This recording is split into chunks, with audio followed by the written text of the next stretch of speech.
बिस्मिल्लाहिर्रहमानिर्रहीम। अस्सलाम वालेकुम डियर स्टूडेंट्स। मुझे उम्मीद है कि आप सब खैरियत से होंगे। अच्छा बच्चों, आज का जो हमारा टॉपिक है जी मूवमेंट ऑफ इनर्शिया। ठीक है जी। आज हम इस टॉपिक को मूवमेंट ऑफ इनर्शिया वाले टॉपिक को इंशाअल्लाह अजीज इसको हम डिटेल के साथ देखेंगे। ठीक है जी। अच्छा, इस मूवमेंट ऑफ इनर्शिया के टॉपिक को डिस्कस करने से पहले आपको यहाँ पर देखें, इनर्शिया का वर्ड नजर आ रहा है। पहले आपको इनर्शिया के बारे में पता होना चाहिए और इंशाल्लाह फिर हम देखेंगे मूवमेंट ऑफ इनर्शिया को कि ये क्या होता है। ठीक है। अच्छा, इनर्शिया इनर्शिया बच्चों किसी भी बॉडी की वो प्रॉपर्टी है जो उसकी स्टेट ऑफ रेस्ट या स्टेट ऑफ मोशन को खुद से चेंज करने ना दे। ठीक है। मिसाल के तौर पर अगर हमारे पास एक बॉडी हो और उस रेस्ट की स्टेट में है और हम अगर उसको चाहते हैं कि वो मूव करे, तो अगर उस बॉडी की जो प्रॉपर्टी है जिसको इनर्शिया हमने नाम दिया है, तो वो उस बॉडी को रेस्ट पर ही रहने के लिए मजबूर करेगा और उसे मूव करने से रोकेगा। तो इस प्रॉपर्टी को हम क्या कहते हैं? इनर्शिया। इसी तरह से अगर हमारे पास एक बॉडी मूव कर रही है और हम चाहते हैं कि वो बॉडी रुक जाए, रेस्ट के अंदर आ जाए, तो उस बॉडी की प्रॉपर्टी जो कि इनर्शिया है उस बॉडी को मूव करने पर ही मजबूर करेगा और रेस्ट में आने से उससे रोकेगा। ठीक है।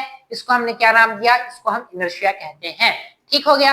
अच्छा, अब हमने जो इनर्शिया पढ़ा है प्रीवियस क्लासेस के अंदर और पिछले चैप्टर के अंदर हमने जो इनर्शिया पढ़ा है वो बच्चों कौन सा इनर्शिया है? वो है जी लीनियर इनर्शिया। ठीक है। लीनियर मोशन के अंदर इनर्शिया हमने डिस्कस किया है, जिसको हम लीनियर इनर्शिया का नाम देते हैं या जिसको हम सिंपली इनर्शिया कह देते हैं। आज हमने जो इनर्शिया डिस्कस करना है जी, वो हमने इनर्शिया डिस्कस करना है सर्कुलर या रोटेशनल मोशन के अंदर। और जब हम इनर्शिया को डिस्कस करते हैं सर्कुलर या रोटेशनल मोशन के अंदर, तो फिर हम उसको नाम देते हैं, उस इनर्शिया को नाम देते हैं, क्या नाम देंगे जी? मूवमेंट ऑफ इनर्शिया का नाम देंगे जी। देखें जी, यहाँ पर मैं हेडिंग देता हूँ, एक साइड पर मैं लिख दूंगा जी लीनियर मोशन, दूसरी साइड पर हम डिस्कस करेंगे अपनी सर्कुलर या रोटेशनल मोशन को। देखें जी, लीनियर मोशन। ठीक है बच्चों, ये लीनियर मोशन आ गई। इस साइड पर हम क्या डिस्कस करेंगे? इस साइड पर ये हम डिस्कस करेंगे रोटेशनल मोशन को। Rotational motion. ठीक है बच्चों, एक साइड पर हम रोटेशनल मोशन को डिस्कस करेंगे और एक साइड पर जी हम क्या डिस्कस करेंगे जी? लीनियर मोशन को डिस्कस करेंगे। देखें जी, जो हमने इनर्शिया डिस्कस किया है किसके अंदर? लीनियर मोशन के अंदर। उसको हमने क्या नाम दिया है जी? उसको हमने सिंपली नाम दे दिया जी लीनियर इनर्शिया का। ठीक है जी। देखें जी,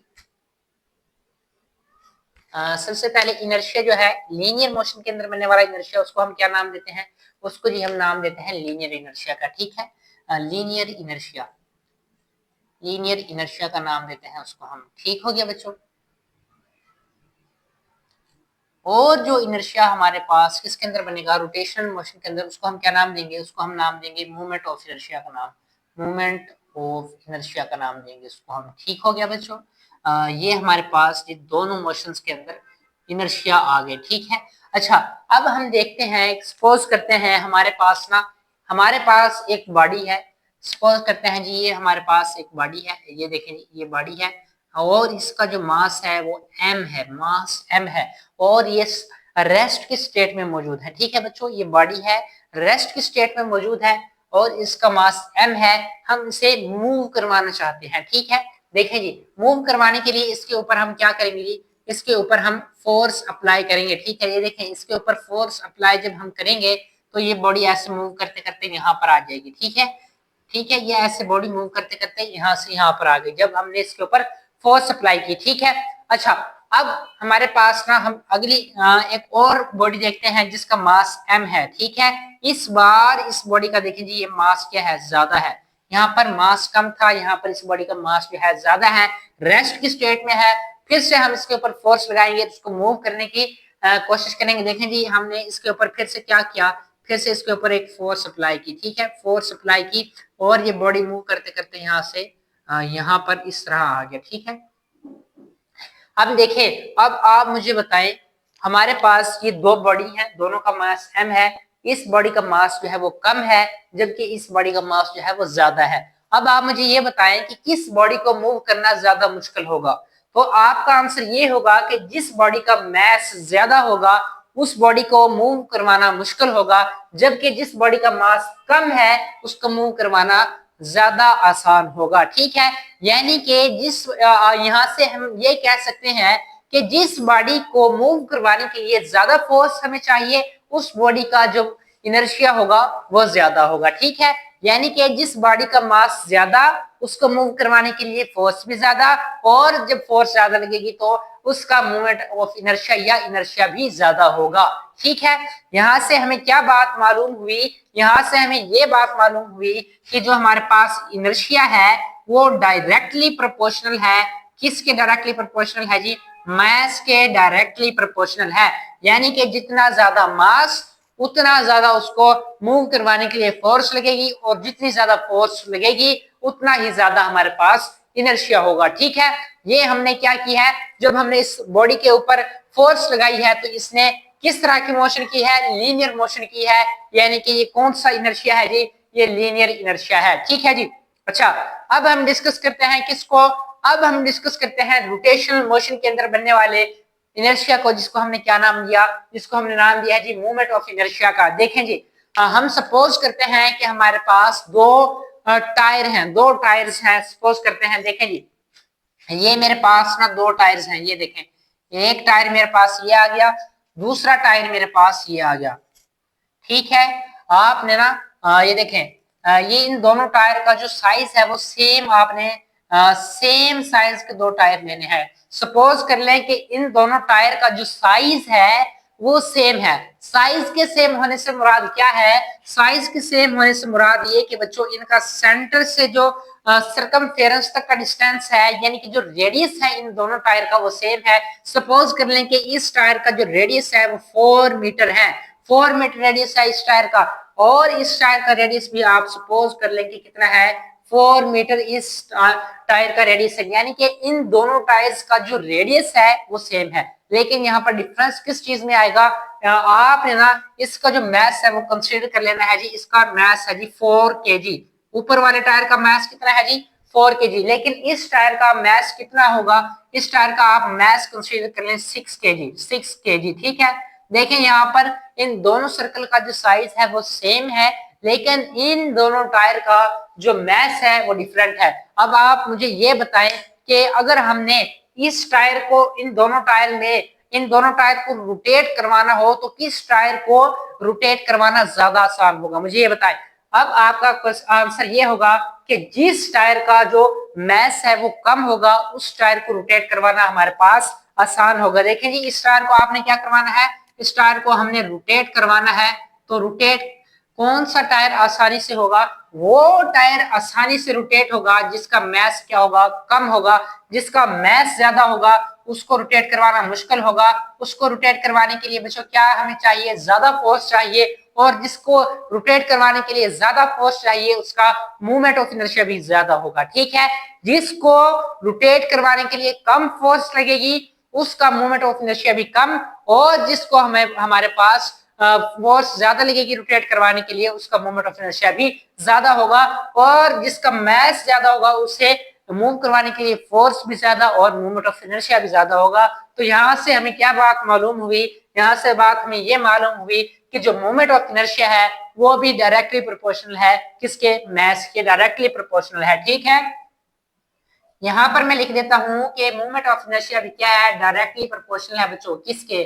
मैस के डायरेक्टली प्रोपोर्शनल है। ठीक है, अच्छा बच्चों, जैसा कि हमने डिस्कस किए थे दो सर्कल जिनका मैस डिफरेंट था, रेडियस सेम था। अब हम क्या करेंगे? अब भी हम दो टायर लेंगे जिनका रेडियस जो है वो डिफरेंट होगा, लेकिन जो मैस है वो सेम होगा। देखें जी, यहाँ पर मैं दो सर्कल ड्रा करता हूँ। एक सर्कल का जो रेडियस है वो ज्यादा होगा। देखें जी, एक सर्कल मेरे पास सपोज कर लें, ये एक सर्कल है, इसका रेडियस जो है वो आप सपोज कर लीजिए 6 मीटर रेडियस है इस सर्कल का, और जो इस सर्कल का मैस है वो आप सपोज कर लें कि इस सर्कल का जो मैस है वो भी 6 किलोग्राम है। ठीक है, अच्छा, इसके बाद मेरा पास ना एक दूसरा टायर है, और उस टायर का जी, ये देखिए दूसरा टायर है, इस टायर का जो रेडियस है वो सपोज कर लें 4 मीटर है। ठीक है, इस टायर का जो रेडियस है जी वो कितना है जी? इस टायर का 6 मीटर रेडियस था, जबकि इस टायर का रेडियस 4 मीटर है। इस टायर का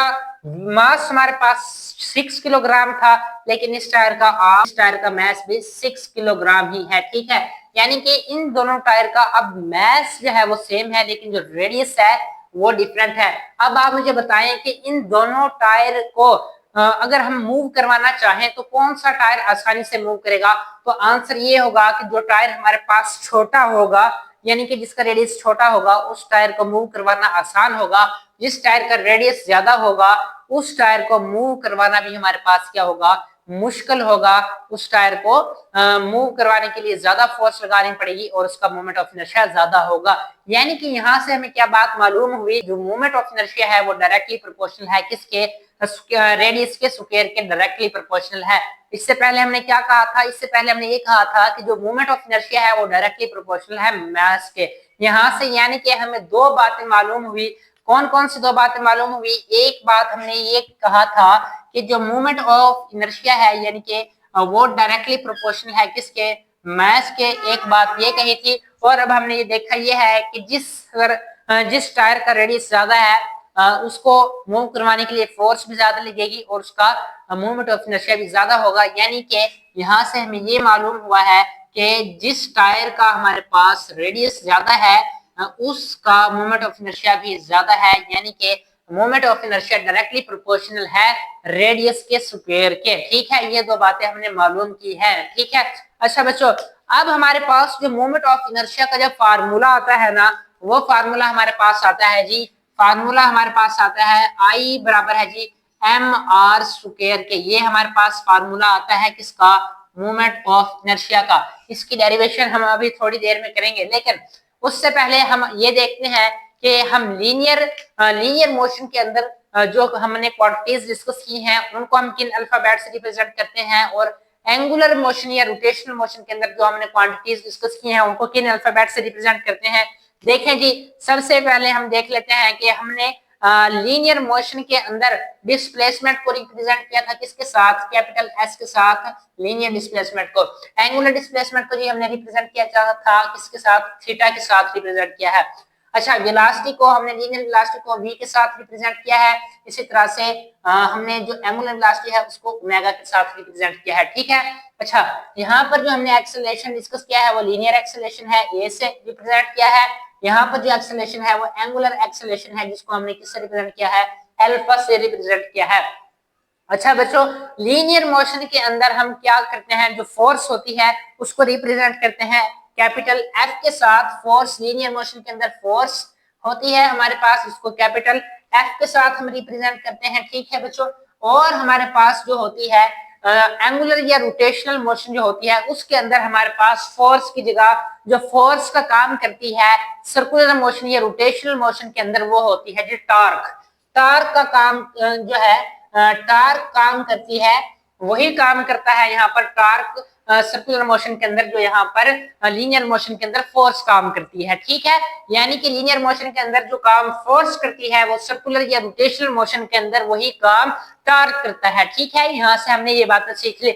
इन बातों को आपने जहन के अंदर रखना है। और अब हम यहाँ पर अपने इस फार्मूले को प्रूव करते हैं कि आई एम आर स्क्वायर के कैसे बराबर है, इसको हम अब प्रूव करते हैं। देखें जी, यहाँ पर मैं हेडिंग दे देता हूँ जी मैथमेटिकल फॉर्म की। देखें जी, मैथमेटिकल फॉर्म हमारे पास आ जाएगी, मैथमेटिकल फॉर्म।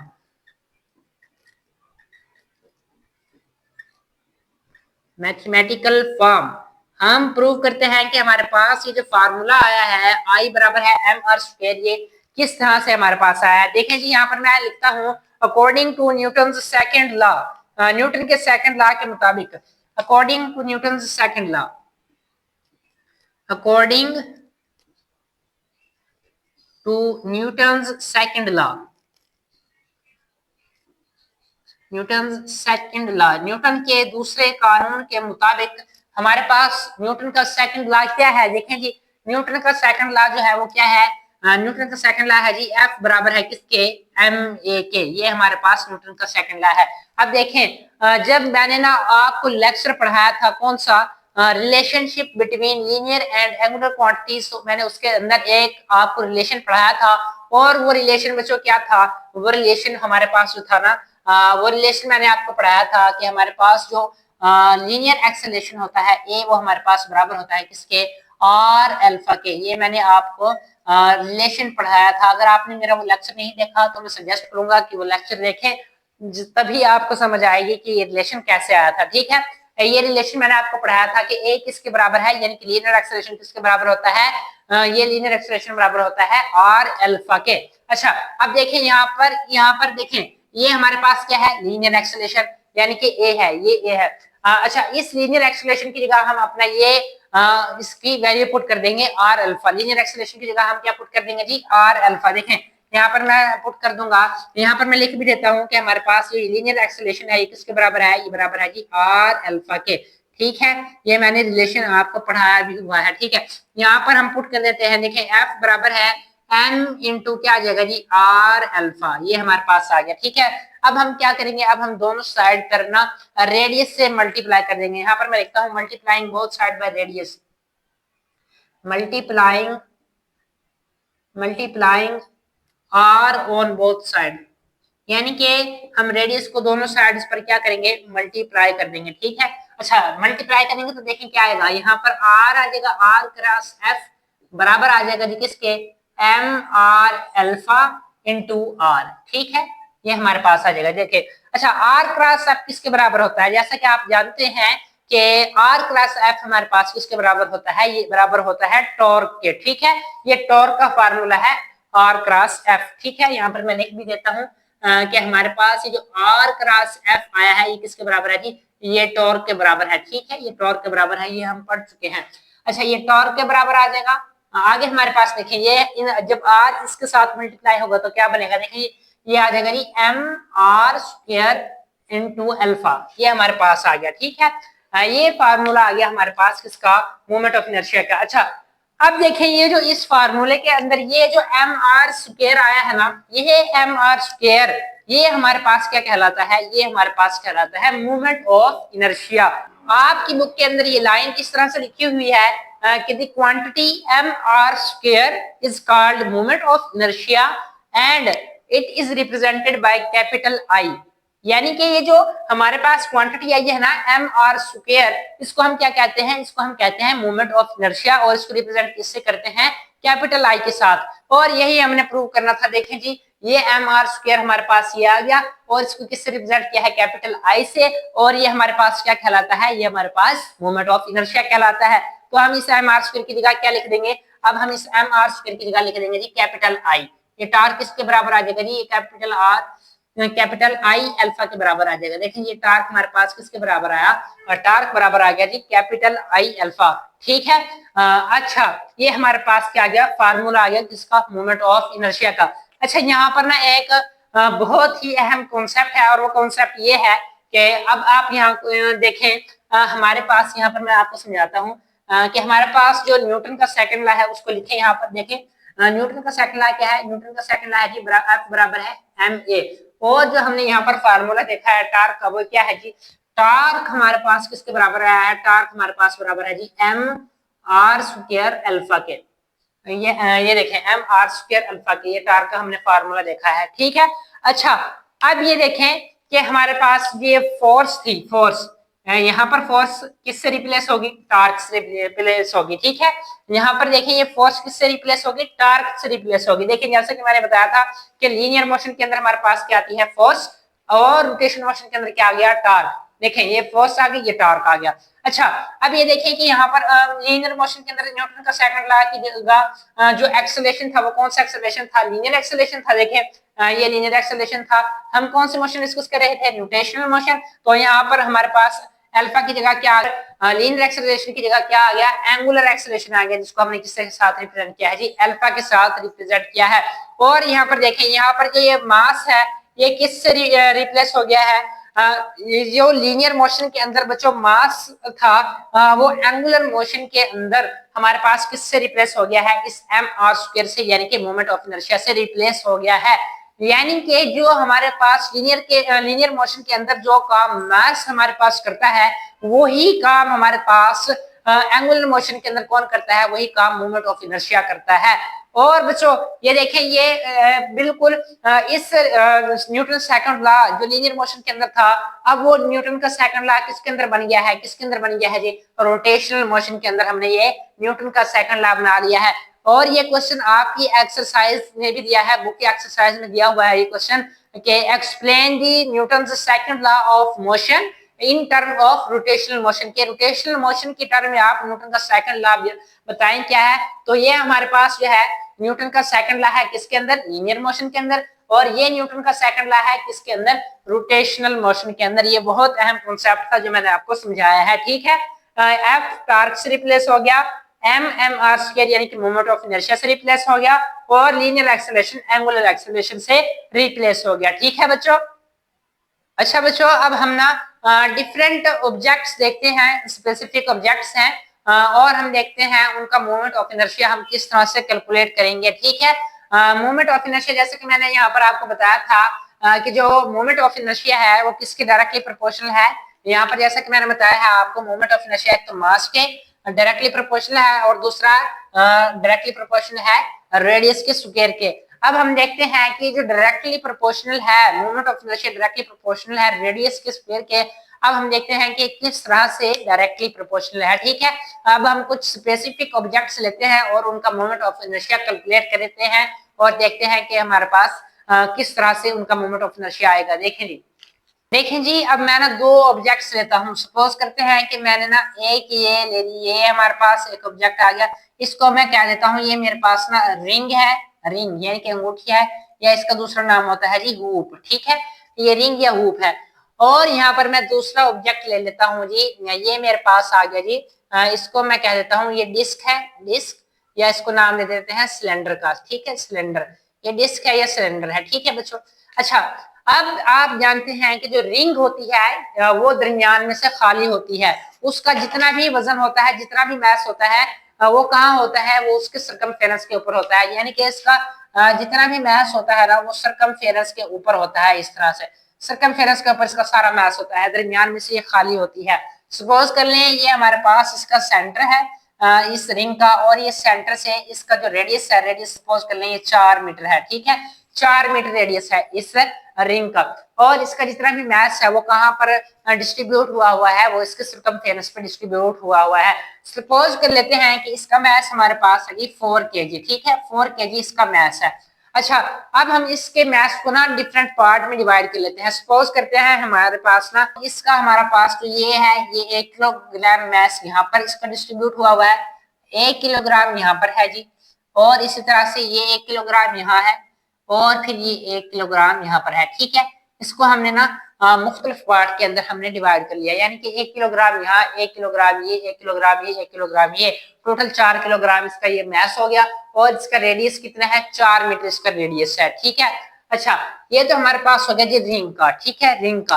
अब हम देखते हैं कि हमारे पास ये जो डिस्क है, आप जैसा जानते हैं डिस्क हमारे पास खाली नहीं होती, बल्कि जो इसका मैस होता है वो इस तरह से सेंटर में ये सारी भरी हुई होती है, इस तरह से ना ये सारा भरा हुआ होता है, ये बिल्कुल भी खाली नहीं होती, ठीक है। सपोज करते हैं हमारे पास ना ये डिस्क का ये सेंटर है, ठीक है, ये सेंटर है, और इसके अंदर ना मास, सपोज करते हैं एक मास यहाँ पर है, एक मैस यहाँ पर है, एक मैस यहाँ पर है इसका, एक मैस यहाँ पर है, ठीक है, और एक मैस यहाँ है इसका, और एक मैस यहाँ पर है। हमने 4 मैस ले लिए हैं, जिस तरह यहाँ 4 मैस लिए थे, ठीक है, 4 मैसेज हमने ले लिए हैं, ठीक है। और इन मैसेज का वजन कितना है, इसका भी 1 किलोग्राम मैस है, इसका भी 1 किलोग्राम है, इसका भी 1 किलोग्राम, इसका भी 1 किलोग्राम, यानी कि 1 किलोग्राम है इन मैसेज का। इनका मैस ये जो हमने पॉइंट लिए हैं जितने भी इसके ऊपर, और टोटल मैसेज जिसका कितना है 4 किलोग्राम है, ठीक है। इसका भी मैस कितना 4 किलोग्राम, उसका भी मैस कितना है हमारे पास 4 किलोग्राम, और इसका रेडियस कितना है 4 मीटर रेडियस है। अब यहाँ पर हमारे पास जो रेडियस होंगे वो डिफरेंट होंगे रेडियस यहाँ पर, क्योंकि देखें इसका जितना भी मैस था वो सर्कमफेरेंस के ऊपर डिस्ट्रीब्यूट था, तो सर्कल से तो फिर हमारे पास इस रिंग का सेंटर था और उसके सर्कमफेरेंस तक का जो डिस्टेंस यानी कि रेडियस था वो सारी पॉइंट के ऊपर क्या था, कांस्टेंट था, यानी कि सेम था हर जगह। कितना था रेडियस 4 मीटर। लेकिन यहाँ पर पॉइंट डिफरेंट रेडियस के ऊपर हमारे पास डिस्ट्रीब्यूट हुए हैं, तो यहाँ पर मास तो सेम होगा दोनों का, लेकिन यहाँ पर रेडियस यहाँ पर हर पॉइंट के ऊपर डिफरेंट होगा। यहाँ पर जो हमारे पास रेडियस होगा वो R1 होगा, यहाँ पर जो रेडियस होगा जी वो R2 होगा, यहाँ जो रेडियस होगा वो R3 होगा, और यहाँ पर जो रेडियस होगा वो R4 होगा। यानी कि इन दोनों यानी कि रिंग और डिस्क का जो मैस है वो दोनों का सेम है, लेकिन यहाँ पर जो मैस है वो सारा का सारा रिंग के अंदर जो मैस है वो सर्कमफेरेंस के ऊपर डिस्ट्रीब्यूट है, यानी कि उसका रेडियस हर पॉइंट के ऊपर कांस्टेंट है रिंग का। यहाँ पर भी मैस 4 kg है, लेकिन यहाँ पर रेडियस जो है वो डिफरेंट है। कहीं पर रेडियस यहाँ पर देखिए, यहाँ पर रेडियस R1 है, और हम इनको ना वैल्यू भी दे देते हैं। सपोज करें जो रेडियस R1 है, और यहाँ पर रेडियस R1 जो है वो 2 मीटर है, 2 मीटर है। रेडियस R2 जो हमारे पास है, सपोज करें ये हमारे पास 4 मीटर है, और ये हमारे पास रेडियस R3 जो है इसको हम 3 मीटर सपोज कर लेते हैं, और रेडियस R4 जो है हमारे पास, ये हमारे पास सपोज कर लेंगे हमारे पास कितना है 1 मीटर है। ठीक है, ये हमारे पास रेडियस की वैल्यू आ गई। अब हम ना इन दोनों का ना मूवमेंट ऑफ इनर्शिया निकालते हैं। देखें जी, इन दोनों का मूवमेंट ऑफ इनर्शिया निकालते हैं। जैसा कि आप जानते हैं मूवमेंट ऑफ इनर्शिया का फार्मूला हम पढ़ चुके हैं। देखें जी, पहले ना हम इस रिंग का मूवमेंट ऑफ इनर्शिया निकाल लेते हैं। देखें, रिंग का मूवमेंट ऑफ इनर्शिया निकालते हैं, और इस रिंग का मूवमेंट ऑफ इनर्शिया निकालने के लिए हम मूवमेंट ऑफ इनर्शिया का फार्मूला पढ़ चुके हैं। हमारे पास क्या फार्मूला है? फार्मूला होता है जी mr²। ये हमारे पास मूवमेंट ऑफ इनर्शिया का फार्मूला है।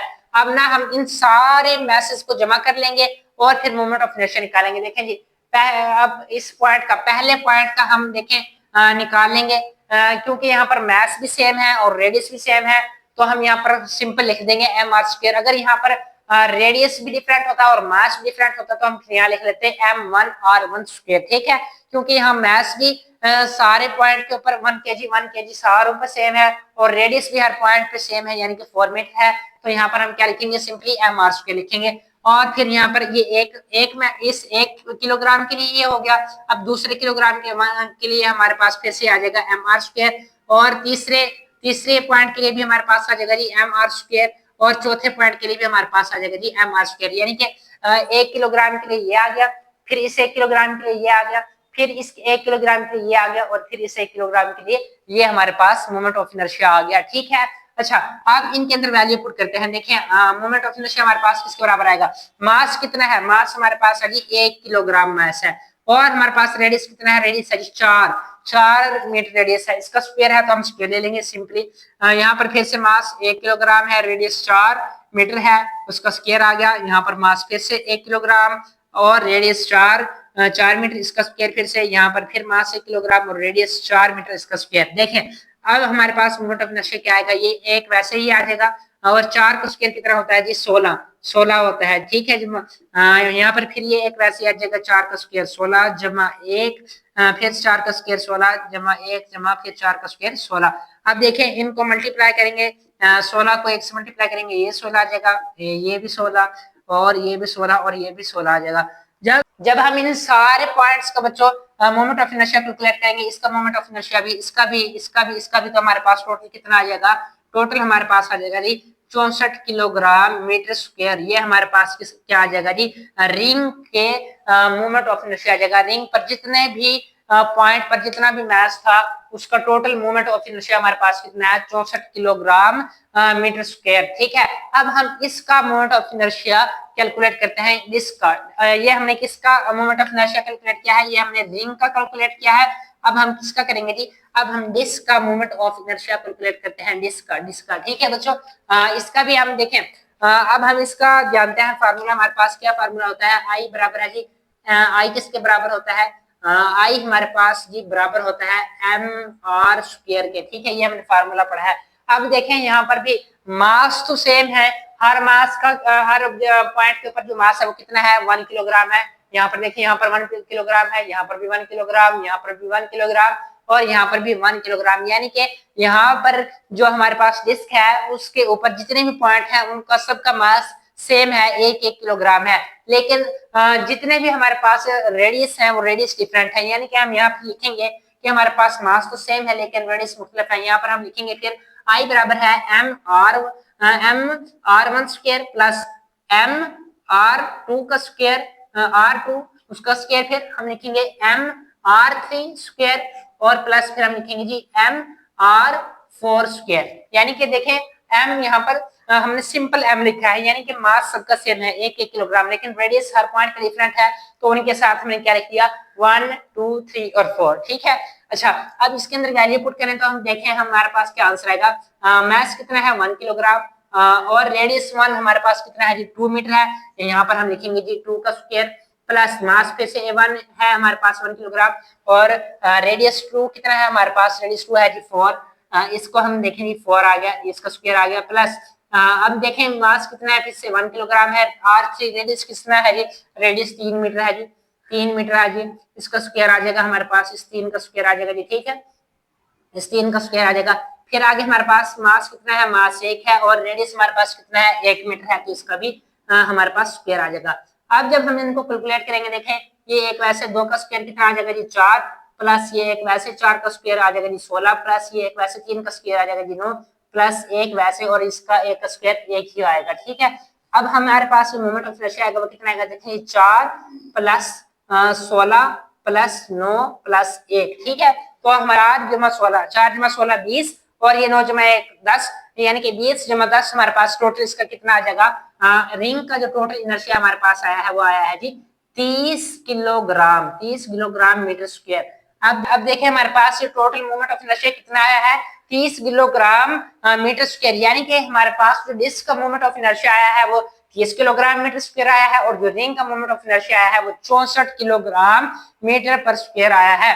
अच्छा, अब आप देखें कि हमारे पास यहाँ से हमें क्या मालूम हुआ, ये मालूम हुआ कि हमारे पास जितना रेडियस ज्यादा था, देखिए यहाँ पर रेडियस ज्यादा था, यहाँ पर रेडियस कम था, यहाँ पर रेडियस कम था, यहाँ पर रेडियस कम था, यहाँ पर रेडियस कम था, यानी कि अगर हमारे पास रेडियस ज्यादा होगा तो मोमेंट ऑफ इनर्शिया भी ज्यादा होगा। यानी कि यहाँ से हमें ये बात मालूम हुई कि moment of inertia directly proportional है किसके, रेडियस के स्क्वायर के। देखें यहाँ पर तकरीबन आधा है और यहाँ पर यानी कि यहाँ पर आधा है, यानी कि यहाँ पर अगर हम देखें कि r हमारे पास कितना है, अगर हम यहाँ पर देखें r, सपोज करें ये r है 30 है, तो यहाँ पर अगर हम r देखें तो ये r डबल है, यानी कि 64 है, डबल है। यही हमने बात प्रूव करनी थी कि हमारे पास जो मोमेंट ऑफ इनर्शिया है वो किसके बराबर है, moment of inertia directly proportional है जी किसके, r स्क्वायर के। हमने देख लिया कि अगर हमारे पास जो मैसेज हैं वो ज्यादा डिस्टेंस के ऊपर डिस्ट्रीब्यूट होंगे तो यानी कि अगर उनका रेडियस ज्यादा होगा तो मोमेंट ऑफ इनर्शिया भी ज्यादा, अगर उनका रेडियस कम होगा, वो सेंटर के करीब डिस्ट्रीब्यूट हुए होंगे तो उनका मोमेंट ऑफ इनर्शिया भी कम होगा, जैसा कि हमने इन दो एग्जांपल के मोमेंट ऑफ इनर्शिया कैलकुलेट करके भी देख लिए। ठीक है बच्चों, तो इस तरह से ये हमारे पास moment of inertia directly proportional होता है किसके, स्क्वायर रेडियस के स्क्वायर के डायरेक्टली प्रोपोर्शनल होता है। ठीक है बच्चों। अच्छा बच्चों, अब हम ना किसी भी रिजिड बॉडी के किसी रिजिड बॉडी का अब हम देखते हैं मोमेंट ऑफ इनर्शिया, उसका रिजिड बॉडी का किस तरह से मोमेंट ऑफ इनर्शिया कैलकुलेट करेंगे। ठीक है। अच्छा बच्चों, अब हम मोमेंट ऑफ इनर्शिया कैलकुलेट करते हैं किसका, रिजिड बॉडी का। ठीक है, यानी कि अब हमने मोमेंट ऑफ इनर्शिया देखना है किसका, रिजिड बॉडी का। ठीक है, रिजिड बॉडी, रिजिड बॉडी। ठीक है बच्चों, अब हम देखते हैं किसी भी रिजिड बॉडी का मोमेंट ऑफ इनर्शिया हम किस तरह से कैलकुलेट करेंगे। ठीक है जी। अच्छा, सपोज करते हैं, देखिए मैं आपके सामने एक डायग्राम बनाता हूँ। देखें ये हमारे पास ना एक सपोज कर लें कि ये हमारे पास क्या है, एक रिजिड बॉडी है। ये इस रिजिड बॉडी का क्या है, सेंटर है। ठीक है, और ये हमारे पास इस के ऊपर ना डिफरेंट मासेस है। वैसे तो हर पॉइंट के ऊपर इसके मास होगा, लेकिन हम ना यहाँ पर 4 मैसेज कंसीडर कर लेते हैं रिजिड बॉडी के ऊपर। पहला मास हमारे पास यहाँ पर है, इसको हम नाम दे देते हैं जी मास m1 का, और यहाँ से सेंटर से जो मास तक का रेडियस है ये हमारे पास है जी r1। ठीक है। अच्छा, इसी तरह से हमारे पास ये दूसरा मास यहाँ पर डिस्ट्रीब्यूट हुआ है। देखें जी, ये हमारे पास मास है जी, इसको हम दे देते हैं नाम m2 का और इसको रेडियस r2 का। और यहाँ पर हमारे पास एक मास है बच्चों, यहाँ पर इस तरह से डिस्ट्रीब्यूट हुआ है। देखें जी, ये मास है, इसको हम नाम दे देते हैं मास m3 का, और ये रेडियस है r3। ठीक है। अच्छा, इसके बाद यहाँ पर एक मास इस तरह से डिस्ट्रीब्यूट हुआ है। ठीक है। अच्छा, इसको हम नाम दे देते हैं किसका, इसको जी हम नाम दे देते हैं मास m4 का, और रेडियस क्या है, रेडियस r4 है। ठीक है, ये हमारे पास इस तरह से एक रिजिड बॉडी है, उसके ऊपर हमने 4 पॉइंट ले लिए, 4 मैसेज ले लिए। मास m1 है और रेडियस r1 है, मास m2 है जी, रेडियस r2, मास m3, रेडियस r3 और इस तरह से मास m4 है और उसका रेडियस r4 है। ठीक है। अच्छा बच्चों, मैं कहता हूँ ना, कहता हूँ ये हूँ कि इस रिजिड बॉडी को ना आपने रोटेट करवाना है, और आप जानते हैं कि इसको रोटेट करवाने के लिए हमें क्या चाहिए, हमें टॉर्क टॉर्क इसके ऊपर लगाना पड़ेगा। जिस तरह से लीनियर मोशन के अंदर किसी बॉडी को मूव करवाने के लिए फोर्स लगानी पड़ती थी, यहाँ पर हमें क्या लगाना पड़ेगा, यहाँ पर इसको रोटेट करवाने के लिए टॉर्क लगाना पड़ेगा। देखें जी, हमने इसको टॉर्क प्रोवाइड करना है, टॉर्क प्रोवाइड करना है और इसको इस तरह रोटेट करवाना है। ठीक है। अच्छा, जब हम इसको रोटेट करवाएंगे तो ये कुछ इस तरह से बनेगा। देखें, मैं दोबारा बना। अच्छा बच्चों, जब आप इसको रोटेट करवाएंगे तो फिर हमारे पास क्या होगा, देखें जी, यहाँ पर मैंने वही डायग्राम बनाई है। देखें हमारे पास अब क्या होगा, ये हमारे पास उसी ये रिजिड बॉडी का सेंटर आ गया। अच्छा, जब आप रोटेट करवाएंगे तो देखें ये जो मास m1 है ये रोटेट करके इसकी जगह m2 की जगह आ जाएगा। ये मास m2 रोटेट करके इस तरह ये एंगुलर डिस्प्लेसमेंट कवर करेगा ना बच्चों। ये मास m1 ये m2 वाली जगह पे इस तरह से रोटेट करके ऊपर आ जाएगा, इस m2 वाली की जगह पे। ये m2 वाला मास रोटेट करके m3 की जगह पर आ जाएगा, और ये मास जो है m3 रोटेट करके किसकी जगह आ जाएगा जी, m4 की जगह आ जाएगा।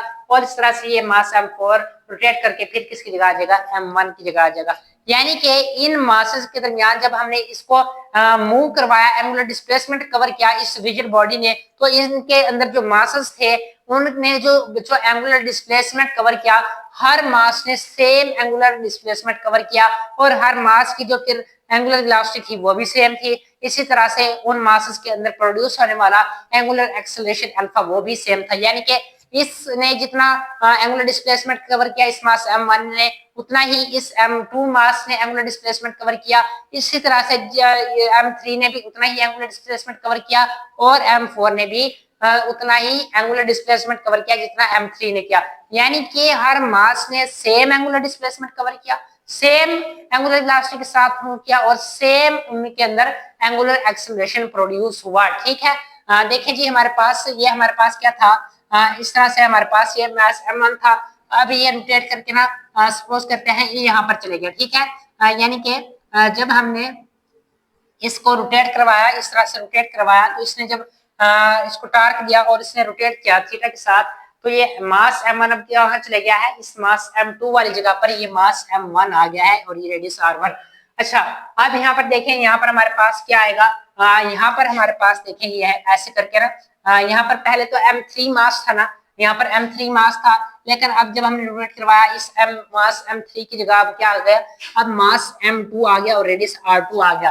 अच्छा, यहाँ पर हमारे पास देखिए, यहाँ पर क्या था, मास m4 था, m4 मास था, लेकिन यहाँ पर अब क्या आएगा, यहाँ पर आ जाएगा मास m4 की जगह m3 आ जाएगा और रेडियस r3 आ जाएगा। ठीक है।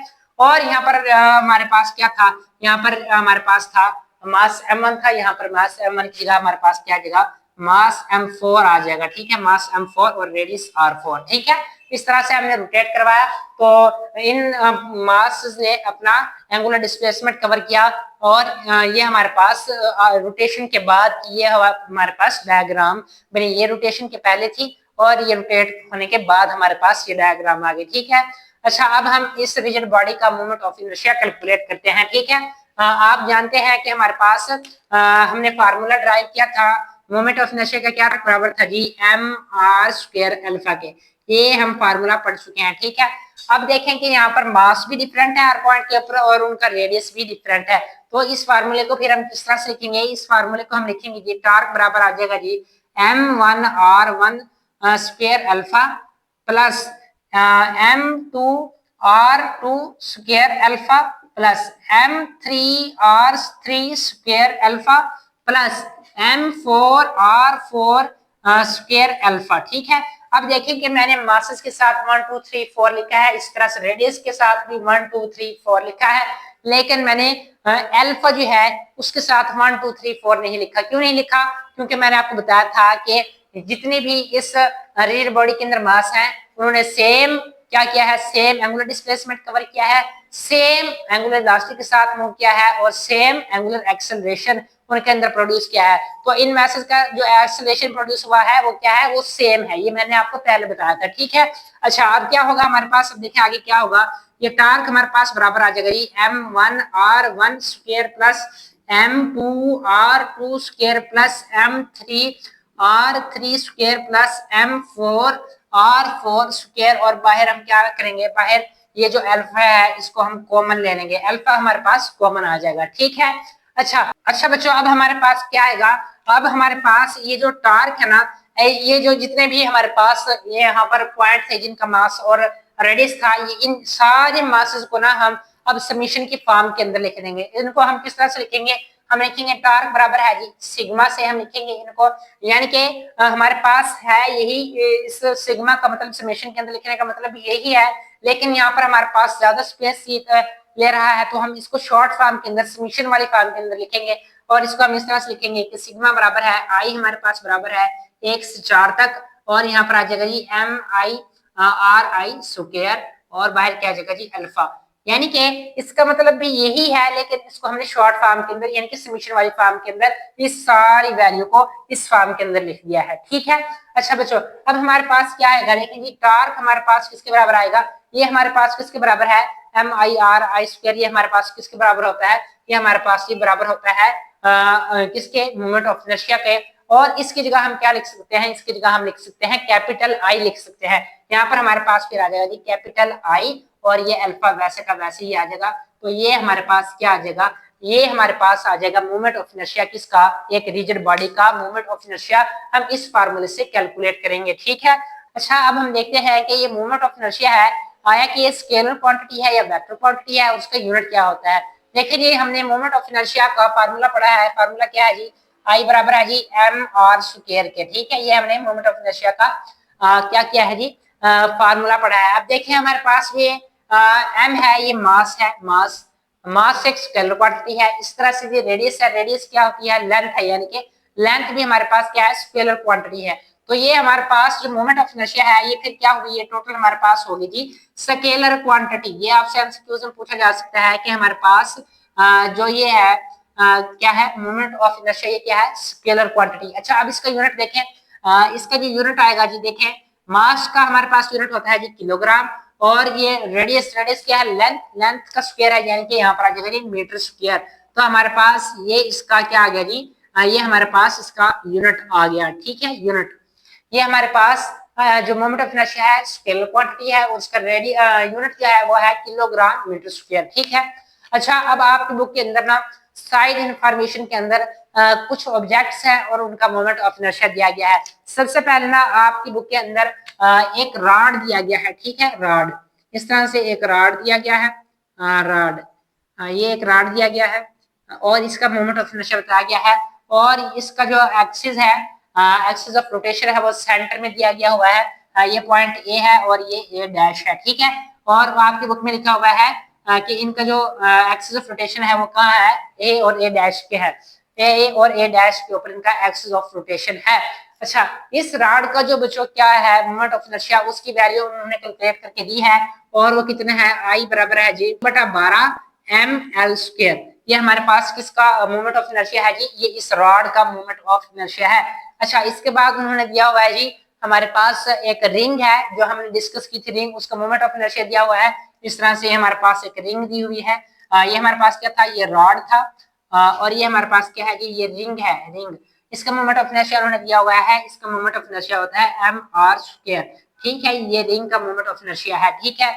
इसके बाद उन्होंने ना डिस्क का मोमेंट ऑफ इनर्शिया दिया हुआ है। डिस्क आप जानते हैं दरमियान से खाली नहीं होती, डिस्क का मोमेंट ऑफ इनर्शिया या सिलेंडर आप कह लें, इसका हमारे पास मोमेंट ऑफ इनर्शिया दिया हुआ है, और वो मोमेंट ऑफ इनर्शिया कितना है जी, मोमेंट ऑफ इनर्शिया है जी किसके बराबर है जी, 1/2 MR स्क्वायर, ठीक है। ये हमारे पास किसका मोमेंट ऑफ इनर्शिया है, ये हमारे पास डिस्क का मोमेंट ऑफ इनर्शिया है। और आखिर के अंदर एक सॉलिड स्फीयर का उन्होंने मोमेंट ऑफ इनर्शिया दिया गया है, एक स्फीयर है, जिस तरह हमारे पास एक अर्थ है उसका मोमेंट ऑफ इनर्शिया दिया गया है, यानी कि स्फीयर का मोमेंट ऑफ इनर्शिया दिया गया है, और इसका मोमेंट ऑफ इनर्शिया कितना है, आई बराबर है जी 2/5 MR स्क्वायर, ठीक है। ये डिफरेंट ऑब्जेक्ट का आपकी साइड इंफॉर्मेशन के अंदर मोमेंट ऑफ इनर्शिया दिया गया है, और किसके अलोंग दिया गया है, इनके एक्सिस ऑफ रोटेशन के अलोंग दिया हुआ है, ए और ए डैश के, यानी कि यहाँ पर इनका ये एक्सिस ऑफ रोटेशन है ए और ए डैश, ठीक है। इस तरह से इसका भी एक्सिस ऑफ रोटेशन है ए और ए डैश, ठीक है। इस तरह से हमारे पास जो साइड इंफॉर्मेशन है, ये आपने इनकी वैल्यू याद करनी है लाजमी। ये आपसे एमसीक्यूज के अंदर पूछी जा सकती हैं और इन वैल्यूज की जरूरत आपको न्यूमेरिकल के अंदर जरूरत होगी इन वैल्यूज की। ठीक है, इनके मोमेंट ऑफ इनर्शिया को आपने याद करना है। एमसीक्यूज के तौर पर भी पूछी जा सकती हैं और न्यूमेरिकल के अंदर भी आपको इनकी जरूरत पड़ेगी। ठीक है, ये हमारा होल टॉपिक था किसके बारे में जी, मोमेंट ऑफ इनर्शिया के बारे में। मुझे उम्मीद है कि आपको ये लेक्चर अच्छे तरीके से समझ आ गया होगा। अगर आपका कोई क्वेश्चन हो तो आप कमेंट सेक्शन में पूछ सकते हैं। इस वीडियो को ज्यादा से ज्यादा अपने दोस्तों के साथ शेयर करें। चैनल को सब्सक्राइब करना ना भूलें ताकि आपको आने वाले तमाम लेक्चर्स की नोटिफिकेशन मिलते रहें। Thank you, Allah Hafiz.